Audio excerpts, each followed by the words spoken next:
आज की वीडियो में हम बात करने वाले हैं तीन स्विंग स्टॉक्स की। इसमें से जो पहली कंपनी है वो दुनिया की सेकेंड लार्जेस्ट जिंक प्रोड्यूस करने वाली कंपनी है।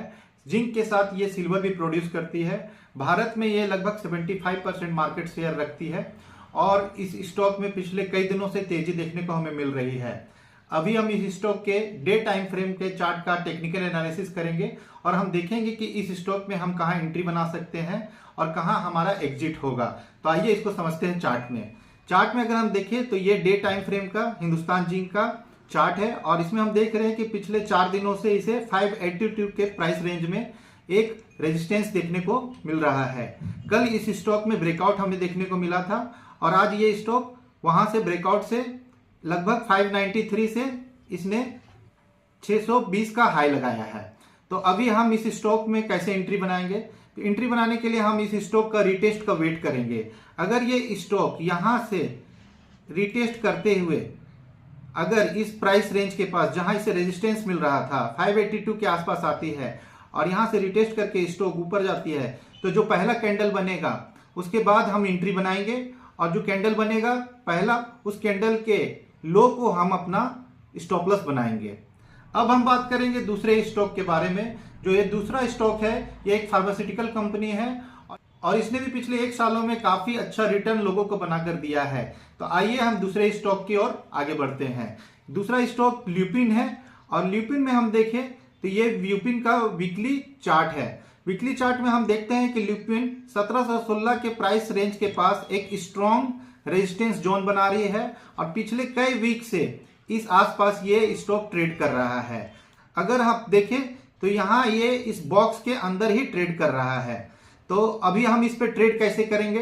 तो इसके लिए हम अपना एंट्री का प्लान इस तरह से कर सकते हैं। वीकली टाइम फ्रेम में अगर ये स्टॉक यहां इस जगह पे अगर हमें ब्रेकआउट करती है तो पहले कैंडल का हम वेट करेंगे, दूसरे कैंडल पे हम एंट्री बनाएंगे और दूसरे कैंडल के एंट्री बनाने के बाद पहला कैंडल का जो लो होगा वो हमारा स्टॉप लॉस होगा। अब हम बात करेंगे कि हमारा टारगेट क्या होगा। तो यहां से हम स्टॉक में 15 से 20% का टारगेट का एक्सपेक्टेशन रख सकते हैं। ये दो स्टॉक स्विंग ट्रेड के लिए तैयार हैं। तो ये जो दोनों स्टॉक्स है दोस्तों जिसमें पिछले 1 सालों से काफी अच्छा रिटर्न लोगों को बना के दिया है और काफी अच्छा मोमेंटम भी हमें इस दोनों स्टॉक्स में देखने को मिल रहा है। मैं ज्यादातर उन्हीं स्टॉक्स के बारे में बात करता हूं जिसमें मैं खुद भी पैसे लगाता हूं या इन्वेस्ट करता हूं। इससे पहले मैंने अपने वीडियो में IRFC के बारे में आपको बताया था जो 146 के आसपास ट्रेड कर रहा था और अभी 146 से अगर आप देखें तो वो स्टॉक लगभग 175 172 के आसपास पहुंच गया है। उसी वीडियो में मैंने RVNL के बारे में भी आपको बताया था। RVNL उस समय 176 में ट्रेड कर रहा था और वो भी स्टॉक अभी आज के समय तक 185 के आसपास पहुंच गया है। तो मैं जो भी वो वीडियो बनाता हूं वो सारे स्टॉक्स में मोमेंटम देखता हूं, वॉल्यूम देखता हूं, उसके बाद मैं उस पर स्विंग ट्रेडिंग के लिए एंट्री बनाता हूं। मैंने जोमेटो के बारे में भी आपको बताया था कि जोमेटो में इन्वेस्ट कर सकते हैं आप। आज जोमेटो भी 155 के ऐसे लगभग 192 195 के आसपास पहुंच गया है। तो ये दो स्टॉक्स जो मैं अभी आपको बता रहा हूं इसमें आने वाले दिनों में आपको मोमेंटम देखने को मिल सकता है। तीसरा जो स्टॉक्स है वो एक रियल एस्टेट कंपनी है DLF और काफी अच्छा रिटर्न उसने भी 1 साल में लोगों को बना के दिया है। वॉल्यूम भी काफी अच्छा रहता है और मैं वैसे ही स्टॉक्स आप लोगों को प्रीफर करता हूं जिसमें वॉल्यूम अच्छे देखने को मिलते हैं।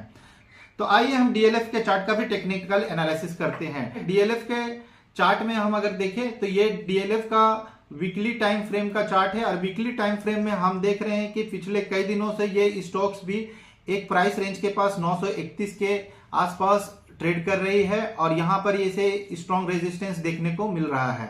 तो अभी हम इसमें एंट्री कैसे बनाएंगे? इसके लिए हम क्या करेंगे कि सबसे पहले हम डे टाइम फ्रेम में चले जाएंगे और डे टाइम फ्रेम में हम देख रहे हैं कि यह स्टॉक लगभग 939 के आसपास आ रही है। 939 से 940 के आसपास इसे एक स्ट्रॉन्ग रेजिस्टेंस मिल रहा है और यहां से ये स्टॉक नीचे की ओर गिरने लगती है और फिर यहां पर ये स्टॉक लगभग 826 के आसपास 826 के आसपास इसे सपोर्ट देखने को मिल रहा है और यहां से ये स्टॉक फिर ये ऊपर जाने लगती है और इस तरह का ये प्राइस में जिगजैग पैटर्न बना रही है। तो अब हम इसमें एंट्री का प्लान कैसे करेंगे? तो हम देखें तो ये लगभग 815 के आसपास इसमें एक स्ट्रॉन्ग सपोर्ट जोन है और ऊपर की ओर अगर हम देखें तो इस स्टॉक में 964 ये इसका ऑल टाइम हाई है और 946 के आसपास इसमें स्ट्रॉन्ग रेजिस्टेंस देखने को मिल रहा है। तो हमारा ट्रेड प्लान कुछ इस तरह से होगा। हम क्या करेंगे कि ये 100 EMA है और 100 EMA के आसपास जब भी ये स्टॉक आ रहा है तो इस स्टॉक में ऊपर जाने का मोमेंटम हम देख रहे हैं। तो अभी हम क्या करेंगे कि सबसे पहले हम यहां पर ही एक हॉरिजॉन्टल लाइन ले लेंगे। ये हॉरिजॉन्टल लाइन हम ऊपर जहां रेजिस्टेंस स्टॉक को मिल रहा है वहां लगा लेंगे। दूसरा हम देख रहे हैं कि एक स्ट्रॉन्ग सपोर्ट हमें नीचे देखने को मिल रहा है। तो स्ट्रॉन्ग सपोर्ट के लिए हम नीचे एक लाइन ड्रॉ कर लेंगे। तो अभी हम देखें कि ये स्टॉक ने पहली बार यहां सपोर्ट लिया और यहां से ये स्टॉक ऊपर की ओर जाने लगा। दूसरी बार इसने यहां सपोर्ट लिया और ये स्टॉक ऊपर की ओर जाने लगा। तीसरी बार इसने यहां सपोर्ट लिया और ये स्टॉक अभी ऊपर की ओर जा रहा है। तो यहां से अगर हम देखें तो ये सपोर्ट रेंज जो कि 821 के प्राइस रेंज के आसपास बन रहा है।